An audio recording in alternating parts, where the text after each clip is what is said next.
Hello friends, welcome to run study. तो आज हम एमपीजीके के अपवाह तंत्र और नदियों से रिलेटेड कुछ महत्वपूर्ण प्रश्न देखेंगे और आपको इन प्रश्नों को अच्छे से याद करते हुए चलना है। तो आइए पहला प्रश्न देखते हैं। मध्य प्रदेश का सबसे बड़ा अपवाह तंत्र कौन सा है? मध्य प्रदेश का सबसे बड़ा अपवाह तंत्र कौन सा है? तो आइए अपवाह तंत्र क्या होता है देखते हैं। मुख्य नदी उसकी सहायक नदी द्वारा निर्मित जल प्रवाह का क्षेत्र को अपवाह तंत्र कहते हैं। अपवाह तंत्र किसे कहते हैं? मान लो कोई नदी है, नर्मदा नदी है, ठीक है, उसकी सहायक नदियों द्वारा निर्मित जल प्रवाह का जो क्षेत्र होता है उसे अपवाह तंत्र कहते हैं। मान लो ये नर्मदा नदी है, ठीक है, ये जा रही है नर्मदा नदी, ठीक है। अब यहाँ से ये इसकी सहायक नदियाँ हैं, ये नर्मदा नदी की सहायक नदियाँ हैं, ठीक है, ये नर्मदा नदी की सहायक नदियाँ, सहायक नदी हो गई, ठीक है। ये नर्मदा नदी की सहायक नदियाँ हैं। अब ये जितने क्षेत्र में जल प्रवाह हो रहा है ये इसका अपवाह तंत्र हो गया। क्या हो गया? अपवाह तंत्र हो गया। मुख्य नदी और सहायक नदी द्वारा निर्मित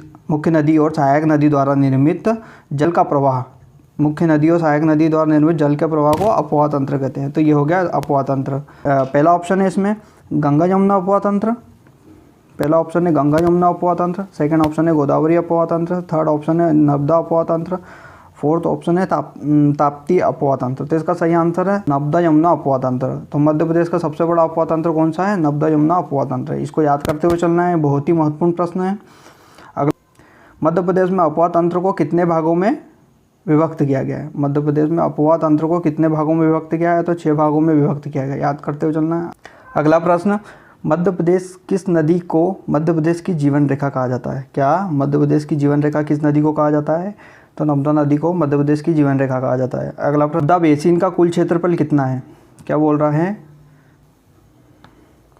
नर्मदा बेसिन का कुल क्षेत्रफल कितना है? तो नर्मदा बेसिन का कुल क्षेत्रफल 98,796 वर्ग किलोमीटर है। 98,796 वर्ग किलोमीटर। नर्मदा और ताप्ती का अतिरिक्त मध्य प्रदेश की अधिकांश नदियों का समापन कहाँ पर होता है? पहला ऑप्शन है हिंद महासागर में मिलती है, दूसरा ऑप्शन है दूसरी नदियों में मिल जाती है, थर्ड ऑप्शन है अरब सागर में मिलती है, फोर्थ ऑप्शन है बंगाल की खाड़ी में मिलती है। तो नर्मदा ताप्ती के अलावा जो मध्य प्रदेश की अन्य नदियाँ हैं वो दूसरी नदियों में जाकर मिल जाती है। क्या होती है? वो नदियाँ दूसरी नदियों में जाकर मिल जाती है। अगला प्रश्न देखते हैं। अगला प्रश्न, मध्य प्रदेश में नर्मदा नदी का उद्गम स्रोत कहाँ माना जाता है? ठीक है, पहला ऑप्शन है पचमढ़ी से निकलती है। पहले नर्मदा नदी के बारे में देख लेते हैं, ठीक है। नर्मदा नदी मैकाल पर्वत श्रेणी के अमरकंटक से जो अनूपपुर से निकलती है तथा खंभात की खाड़ी में भरूच में जाकर गिरती है। तो कहाँ से निकलती है नर्मदा नदी? मैकाल पर्वत श्रेणी के अमरकंटक से जो अनूपपुर से निकलती है। कहाँ से निकलती है? अमरकंटक के अनूपपुर से निकलती है। और अगर ये पूछा जाए कि कौन सी पर्वत श्रेणी से निकलती है तो मैकाल पर्वत श्रेणी से निकलती है, ठीक है। कहाँ पर जाकर गिरती है? खंभात की खाड़ी में जाकर गिरती है। अब नर्मदा नदी के बारे में थोड़ा और देख लेते हैं। नर्मदा नदी की कुल लंबाई है 1312 किलोमीटर है और मध्य प्रदेश क्षेत्र में इसकी लंबाई है 1077 किलोमीटर में बहती है, ठीक है। तो इसकी टोटल लंबाई है 1312 किलोमीटर और मध्य प्रदेश में अगर पूछे कि कितनी लंबाई है, मध्य प्रदेश में बहने की कितनी लंबाई है? 1077 किलोमीटर में बहती है, ठीक है। एक क्वेश्चन इससे ये भी बनता है, पश्चिम की ओर बहने वाली भारत की सबसे बड़ी नदी कौन सी है? पश्चिम की ओर बहने वाली भारत की सबसे बड़ी नदी कौन सी है? तो नर्मदा नदी आएगा, ठीक है। अब आप खुद ही दे सकते हो नर्मदा नदी का उद्गम स्थल कहाँ पर होता है? अमरकंटक से निकलती है, ठीक है। अमरकंटक के अनूपपुर से नर्मदा ताप्ती माही क्या है? पहला ऑप्शन है दक्षिण। नर्मदा ताप्ती माही क्या है? पहला ऑप्शन है दक्षिण में बहने वाली नदियाँ, सेकेंड ऑप्शन है पूर्व में बहने वाली नदियाँ, थर्ड ऑप्शन है पश्चिम में बहने वाली नदियाँ, थर्ड इसमें उत्तर में बहने वाली नदियाँ। तो इसका सही आंसर है पश्चिम में बहने वाली नदियाँ हैं, ठीक है। नर्मदा ताप्ती माही कौन सी नदी है? पश्चिम में बहने वाली नदियाँ हैं। अगला प्रश्न, अगला प्रश्न, निम्नलिखित में से कौन सी नदी पश्चिम की ओर बहती है? निम्नलिखित में से कौन सी नदी पश्चिम की ओर बहती है? तो इसका सही आंसर आएगा नर्मदा नदी है जो कि पश्चिम की ओर बहती है, ठीक है। मध्य प्रदेश की सबसे लंबी नदी कौन सी है? मध्य प्रदेश की सबसे लंबी नदी नर्मदा नदी है। मध्य प्रदेश की सबसे लंबी नदी कौन सी है? नर्मदा नदी है। अगला प्रश्न, मध्य प्रदेश में शिप्रा नदी का उद्गम स्थल किस स्थान से होता है? मध्य प्रदेश में शिप्रा नदी का उद्गम स्थल किस स्थान से होता है? ठीक है। अब शिप्रा नदी के बारे में देख लेते हैं। शिप्रा नदी का उद्गम स्थल इंदौर के निकट काकड़ीबाड़ी से होता है। कहाँ से होता है? इंदौर के निकट काकड़ीबाड़ी से होता है और यह कहाँ पर जाकर गिरती है? मंदसौर में चंबल नदी में जाकर गिरती है, ठीक है। अब शिप्रा नदी की लंबाई भी पूछी जाती है। शिप्रा नदी की कुल लंबाई है 195 किलोमीटर। शिप्रा नदी की कुल लंबाई है 195 किलोमीटर। अब अगर ये क्वेश्चन आए शिप्रा नदी की सहायक नदी कौन सी है? तो शिप्रा नदी की सहायक नदी खान नदी है, ठीक है। शिप्रा नदी की सहायक नदी कौन सी है? खान नदी है, और ये उत्तर की ओर बहने वाली नदी है। ठीक है, शिप्रा नदी कहाँ बहती है? उत्तर की ओर बहने वाली नदी है। और शिप्रा नदी के तट पर कौन सा शहर बसा हुआ है? उज्जैन नगर बसा हुआ है। उज्जैन शहर बसा हुआ है शिप्रा नदी के तट पे।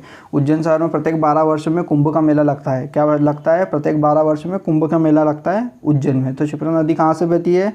सेकेंड ऑप्शन, काकड़ी बड़ी की पहाड़ी में, इंदौर के निकट। अगला, मध्य प्रदेश में रेवा नाम से किस नदी को जाना जाता है? ठीक है, पहला ऑप्शन है चंबल, सेकंड ऑप्शन है नर्मदा, थर्ड ऑप्शन है ताप्ती, फोर्थ ऑप्शन है शिप्रा। ठीक है, तो रेवा नाम से नर्मदा नदी को जाना जाता है। अब नर्मदा नदी को अन्य बहुत से नामों से जाना जाता है। उनमें देखते हैं कुछ नाम। नर्मदा नदी को मेकाल सुता भी कहते हैं, नर्मदा नदी को रेवा भी कहते हैं, नर्मदा नदी को संकरी भी कहते हैं, नर्मदा नदी को नामोदोस भी कहते हैं, और नर्मदा नदी को सोमा देवी भी कहते हैं। फिर से याद करते हैं कौन सा? सोमा देवी, नामोदोस, संकरी, रेवा और मेकाल सुता नर्मदा नदी के ये अन्य नाम है। ठीक है, और रेवा इसका बहुत ही महत्वपूर्ण नाम है, यह पूछा जाता है। अगला प्रश्न, मध्य प्रदेश में ओंकारेश्वर नर्मदा नदी के अतिरिक्त किस नदी के संगम पर स्थित है? पहला ऑप्शन है त्रिवेणी व यमुना, सेकंड ऑप्शन है गोमती व त्रिवेणी, थर्ड ऑप्शन है ताप्ती व त्रिवेणी, डी ऑप्शन है नर्मदा और कावेरी। ठीक है, तो मध्य प्रदेश में ओंकारेश्वर नर्मदा नदी के अतिरिक्त किस नदी के संगम स्थल पर स्थित है? नर्मदा और कावेरी नदी के स्थित है। अगला प्रश्न, मध्य प्रदेश के उज्जैन जिले में किस नदी के तट पर सिंहस्थ कुंभ का मेला लगता है? ठीक है, मध्य प्रदेश के कौन से जिले में? उज्जैन जिले में किस नदी के तट पर सिंहस्थ का कुंभ मेला लगता है? तो कौन सी नदी के तट पर लगता है? अभी अपन ने प्रश्न पर पढ़ा था शिप्रा नदी। इसका सही आंसर आएगा शिप्रा नदी के तट पर उज्जैन जिला है, जहाँ पर प्रत्येक 12 वर्ष में कुंभ का मेला लगता है। नदियों में से कौन सी सतपुड़ा और विंध्य पर्वतमाला के बीच में बहती है? तो कौन सी नदी बहती है? नर्मदा नदी बहती है। सतपुड़ा और विंध्य पर्वतमाला के बीच में कौन सी नदी बहती है? नर्मदा नदी बहती है। अगला प्रश्न, निम्नलिखित नदी घाटियों में से नदी घाटी राजा सोरस के कंकाल अवशेषों का जीवाश्म का उत्खनन हुआ है, कहाँ पर हुआ है? नर्मदा नदी में हुआ है। उत्खनन कहाँ पर हुआ है? नर्मदा नदी में हुआ। अगला प्रश्न, मध्य प्रदेश में काली सिंध कौन सी नदी? काली सिंध नदी का उद्गम स्थल कहाँ पर है? तो आइए काली सिंध नदी के बारे में देख लेते हैं। काली सिंध नदी देवास जिले के बागली गांव के निकट विंध्याचल पर्वत से निकलती है। कहाँ से निकलती है? देवास जिले के बागली गांव के निकट विंध्याचल पर्वत से निकलती है। और कहाँ पर गिरती है? राजस्थान के चंबल नदी में गिरती है। राजस्थान में जाकर चंबल नदी में गिरती है। इसकी कुल लंबाई कितनी है? 150 किलोमीटर है। कहाँ है किलोमीटर? तो इसका सही आंसर क्या आएगा? मध्य प्रदेश में काली सिंध नदी का उद्गम स्थल देवास में है। अगला प्रश्न, मध्य प्रदेश की मान नदी किसकी सहायक नदी है? मध्य प्रदेश की मान नदी किसकी सहायक नदी है? तो यह नर्मदा नदी की है। अगला प्रश्न, देनवा शक्कर निम्नलिखित में किस नदी की सहायक नदी है? तो यह नर्मदा नदी की सहायक नदी है। किस नदी की? नर्मदा नदी की सहायक नदी है। अगला प्रश्न, मध्य प्रदेश में तवा और नर्मदा नदी का संगम किस स्थान पर होता है? पहला ऑप्शन है बांद्रामान, सेकंड ऑप्शन है पिपरिया, थर्ड ऑप्शन है मटकुली, फोर्थ ऑप्शन है मड़ई। तो इसका सही आंसर है बांद्रामून। क्या है इसका सही आंसर? बांद्रामून है। नर्मदा के बाएं तट पर मिलने वाली नदियों को कौन सी नदी कहा जाता है? पहला ऑप्शन है जामनेर, सेकेंड है तेंदुनी, थर्ड है बारना, फोर्थ है तवा। तो ये तवा नदी है। ठीक है, नर्मदा के बाएं तट पर मिलने वाली सहायक नदियाँ कौन सी है? तवा नदी है। अगला प्रश्न देखते हैं, मध्य प्रदेश में वर्धा नदी का उद्गम स्थल कहाँ से होता है? मध्य प्रदेश में वर्धा नदी का उद्गम स्थल कहाँ से होता है? बैतूल से होता है। मध्य प्रदेश में वर्धा नदी का उद्गम स्थल कहाँ से होता है? बैतूल से होता है। अगला प्रश्न, मध्य प्रदेश में नर्मदा संरक्षण और शुद्धिकरण के उद्देश्य से नमामि देवी नर्मदे यात्रा कब शुरू की गई थी? तो ये शुरू गई थी 11 दिसंबर 2016 को यह शुरू की गई थी। कब की गई? नमामि देवी नर्मदे यात्रा कब स्टार्ट की गई थी? 11 दिसंबर 2016 को शुरू की गई थी। अगला प्रश्न,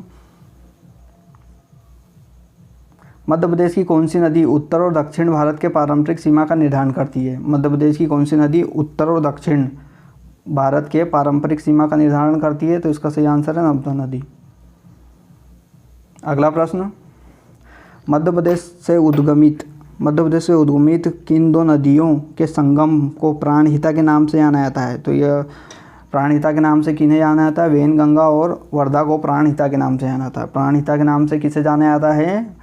मध्य प्रदेश में प्राणहिता के नाम से किन्हें जाना जाता है? वैनगंगा और वर्धा नदी को मध्य प्रदेश के प्राणहिता के नाम से जाना जाता है। अगला प्रश्न, मध्य प्रदेश राज्य सरकार मध्य भारत की किस नदी को रेत की खुदाई पर अनिश्चितकाल प्रतिबंध लगाया गया है?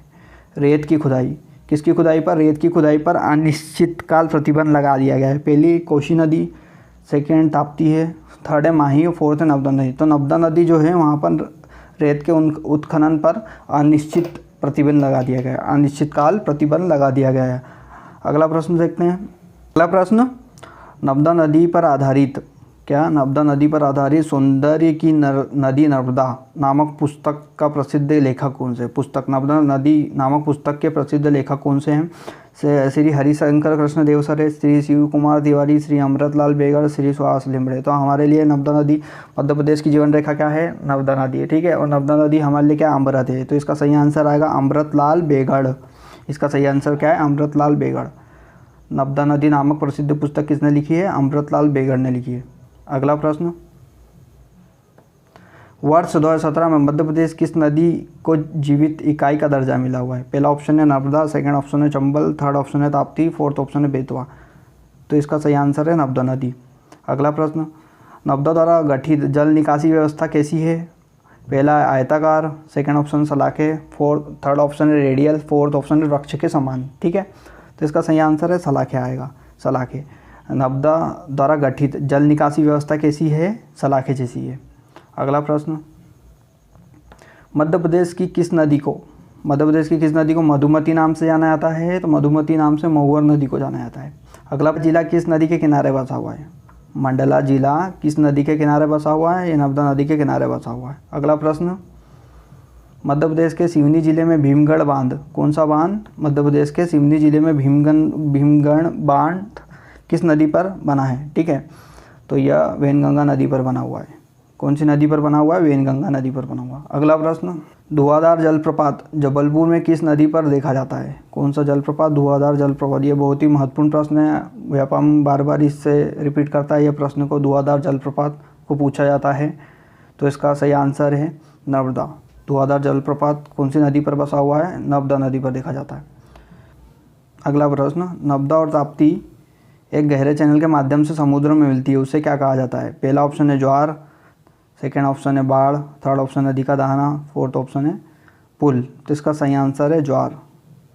नर्मदा और ताप्ती एक गहरे चैनल के माध्यम से समुद्र में मिलती है, उसे ज्वार कहते हैं। यह था हमारा लास्ट प्रश्न। तो आइए आप इन प्रश्नों का रिवीजन कर ले और आपको इन प्रश्नों का आंसर कमेंट बॉक्स में देना है। प्रश्न, मध्य प्रदेश का सबसे बड़ा अफवाह तंत्र कौन सा है? आपको कमेंट करके बताना है। सेकंड प्रश्न, मध्य प्रदेश में अफवाह तंत्र को कितने भागों में विभक्त किया गया है? आपको कमेंट करके बताना है। अगला प्रश्न, मध्य प्रदेश में किस नदी को मध्य प्रदेश की जीवन रेखा कहा गया है? अगला प्रश्न, नर्मदा बेसिन का कुल क्षेत्रफल कितना है? अगला प्रश्न, नर्मदा और ताप्ती के अतिरिक्त मध्य प्रदेश की अधिकांश नदियों का समापन कहाँ होता है? मध्य प्रदेश में नर्मदा नदी का उद्गम स्रोत माना जाता है। अगला प्रश्न, नर्मदा और ताप्ती माही क्या है? अगला प्रश्न, में से कौन सी नदी पश्चिम की ओर बहती है? आपको कमेंट बॉक्स में बताना है। मध्य प्रदेश की सबसे लंबी नदी कौन सी है? मध्य प्रदेश में शिप्रा नदी का उद्गम स्थल किस स्थान पर है? मध्य प्रदेश में रेवा नाम से किस नदी को जाना जाता है? अतिरिक्त किस नदी के संगम पर स्थित है? आपको कमेंट करके बताना है, ये बहुत ही इंपॉर्टेंट प्रश्न है। मध्य प्रदेश उज्जैन जिले में किस नदी के तट पर सिंहस्थ का कुंभ मेला लगता है? ठीक है, किस नदी पर लगता है ये आपको कमेंट करके बताना है। नदियों में कौन सी सतपुड़ा और विंध्य पर्वतमाला के बीच बहती है? कौन सी नदी सतपुड़ा और विंध्य पर्वतमाला के बीच बहती है? आपको कमेंट करके बताना है। नदी घाटियों में से किस नदी घाटी को राजा सोरस के कंकाल अवशेषों के जीवाश्म का उत्खनन हुआ है? आपको कमेंट करके बताना है। मध्य प्रदेश में काली सिंध नदी का उद्गम स्थल किस जिले में है? अगला प्रश्न, मध्य प्रदेश की मान नदी किसकी सहायक नदी है? तवा, देनवा, शक्कर निम्न में से किस नदी की सहायक नदियाँ हैं? मध्य प्रदेश में तवा और नर्मदा नदी का संगम किस स्थान पर होता है? अगला प्रश्न, नर्मदा के बाएं तट पर मिलने वाली सहायक नदियाँ कौन कौन सी है? अगला प्रश्न, मध्य प्रदेश में वर्धा नदी का उद्गम स्थल कहाँ होता है? यह भी बहुत ही महत्वपूर्ण क्वेश्चन है, इसका आपको आंसर कमेंट बॉक्स में बताना है। मध्य प्रदेश में नर्मदा संरक्षण व शुद्धिकरण के उद्देश्य से नमामि देवी नर्मदा यात्रा कब प्रारंभ की गई थी? यह भी बहुत महत्वपूर्ण क्वेश्चन है। नमामि देवी आपको कमेंट करके बताना है। मध्य प्रदेश की कौन सी नदी उत्तर और भारत के पारंपरिक सीमा का निर्धारण करती है? आपको कमेंट करके बताना। उद्गमित होने वाली किन 2 नदियों के संगम को प्राणहिता के नाम से जाना जाता है? यह बहुत ही महत्वपूर्ण क्वेश्चन है, आपको कमेंट करके बताना है, प्राणहिता। अगला प्रश्न, मध्य प्रदेश की राज्य सरकार ने मध्य भारत की किस नदी में रेत खुदाई पर अनिश्चित प्रतिबंध लगा दिया गया है? क्या लगा दिया गया है? अनिश्चितकाल प्रतिबंध लगा दिया गया है। ये बहुत ही महत्वपूर्ण प्रश्न है, आपको कमेंट करके बताना है। नर्मदा नदी आधारित सौंदर्य की नर्मदा नामक पुस्तक, ये नर्मदा नामक पुस्तक जो लिखी है वो किसने लिखी है? आपको मैंने अभी याद कराया था, आप कमेंट करके बताना है। वर्ष 2017 में मध्य प्रदेश किस नदी को जीवित इकाई का दर्जा मिला है? यह भी बहुत इंपॉर्टेंट क्वेश्चन है, आपको बताना है। नर्मदा द्वारा गठित जल निकासी व्यवस्था को कैसी है? जल विकासी व्यवस्था कैसी है? नर्मदा द्वारा गठित जल विकासी व्यवस्था कैसी है? आपको कमेंट करके बताना है। मध्य प्रदेश किस नदी को मधुमती नाम से जाना जाता है? किस नदी को? आपको कमेंट करके बताना है, जिससे कि आपको याद होते जाएंगे। अगर आपको याद है, अगर आप कमेंट कर रहे हो तो ये आपको याद होते जाएगा। मध्य प्रदेश मंडला जिला किस नदी किनारे बसा हुआ है? आपको कमेंट करके बताना है। मध्य प्रदेश के सिवनी जिले में भीमगढ़ बांध किस नदी पर स्थित है? भीमगढ़ बांध किस नदी पर स्थित है? आपको कमेंट करके बताना है। धुआंधार जलप्रपात जबलपुर में किस नदी पर देखा जाता है? धुआंधार जलप्रपात बहुत ही इंपॉर्टेंट जलप्रपात है, आपको बताना है ये किस शहर में है और किस नदी पर बसा हुआ है। नर्मदा और ताप्ती एक गहरे चैनल के माध्यम से, नर्मदा और ताप्ती एक गहरे चैनल के माध्यम से समुद्र में मिलती है, उसे क्या कहते हैं? ठीक है, ये आपको कमेंट करके बताना। ये था हमारा लास्ट प्रश्न और यहीं ख़त्म होता है। अगर आपको वीडियो अच्छी लगी तो लाइक करें, सब्सक्राइब करें। और पौधतंत्र से रिलेटेड और नदियों से रिलेटेड अभी कुछ प्रश्न और बाकी है जिन्हें हम अगले वीडियो में देखेंगे।